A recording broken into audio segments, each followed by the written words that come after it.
Why do you think कि Indian mythology में जो वुमेन परसोना है, राइट, वो हर बुक में, हर फिक्शन बुक या बोल लीजिए या हमारी हर वर्शिप बुक जिनको हम पढ़ते हैं, उसमें इतना ज्यादा हर बुक में क्यों बात की गई है वुमेन के बारे में, right? And then my connected question to you which you can answer after this is कि ऑल्दो इतने सारे वुमेन परसोनास के बारे में बात हुई है, व्हाई डू यू थिंक कि उसकी जो परसेप्शन है या उससे जो लर्निंग्स आनी चाहिए थी वो गलत क्यों आई है, इफ वो गलत आई है तो? When it comes to such philosophical rendition और Hindu, I'm not talking about Hinduism as a religion. Hindu philosophy जो है वो ना बहुत वास्ट है, सबसे पुराना है और सबसे मतलब बहुत ही वास्ट है, उसका कोई एंड नहीं है। यहाँ पे the male characters and the female characters are not decided in terms of gender. These are energies. Okay. There is a masculine energy, there is a feminine energy और दोनों के strengths बहुत अलग है। और आप कोई सा भी कैरेक्टर ले लो, end of the day what mythology is trying to tell us is that ये दोनों बहुत ही अलग अलग एनर्जी है और इनको अलग करोगे तो तांडव होगा, साथ में रखोगे तो they will keep complementing each other, वो एक सर्कल में घुस जाए। Okay, so you gain more when you understand that जो दूसरा पावर है, आप चाहे एक मेल हो या फीमेल हो, when you understand that the reverse power is equal and opposite, that is when the attraction happens. And when you try to not recognize the importance of the other form of energy, that is when you cause some kind of disruption. और वो disruption cause करके, ऐसा नहीं है कि आपने disruption cross कर दिया तो अगले को तकलीफ हुई, तकलीफ आपको भी होनी, right? So that is mythology. अभी आप देखिए मेल कैरेक्टर्स और फीमेल कैरेक्टर्स में डिफरेंस क्या है इन mythology.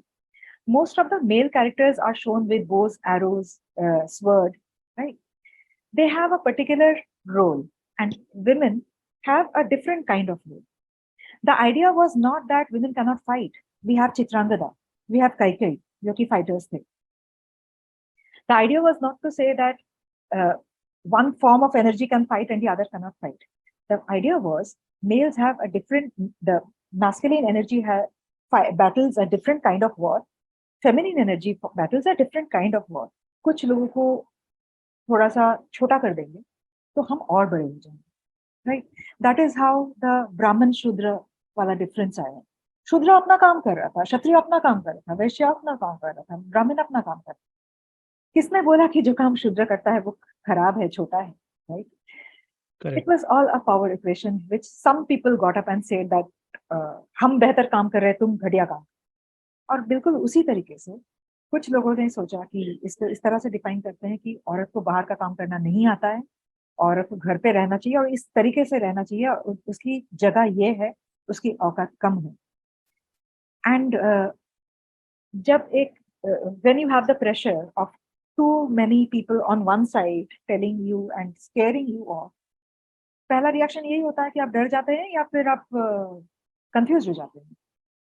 वही हुआ।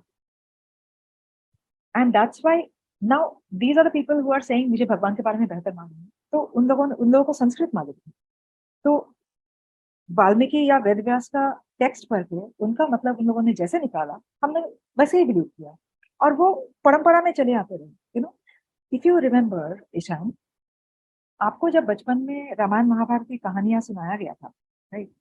आपने शायद सुना था फ्रॉम योर ग्रैंड पेरेंट्स और योर पेरेंट्स और योर टीचर्स, जिनको शायद आप उस एज में सबसे ज्यादा ट्रस्ट करते थे। तो उन लोगों ने जब बोल दिया कि सीता बड़ी बड़ी आज्ञाकारी थी, आपके मन में एक इमीडिएटली लेयर डल गया कि भगवान अगर ऐसा है तो औरत को चुपचाप आज्ञाकारी ही बननी चाहिए। और यही चलता है, यही चलता है। जब आपका रिलीजन आपको बोल रहा है कि औरत को सैक्रिफाइसिंग होनी चाहिए, औरत को बहुत सी चीजें दब के सह लेनी चाहिए, you know, we women grow up with that constant conflict in mind, जहाँ पे हमें लगता है कि ये सही नहीं है, you know, ये हमारे साथ गलत हो रहा है, but the popular narrative is कि नहीं, ऐसे ही करो, you know।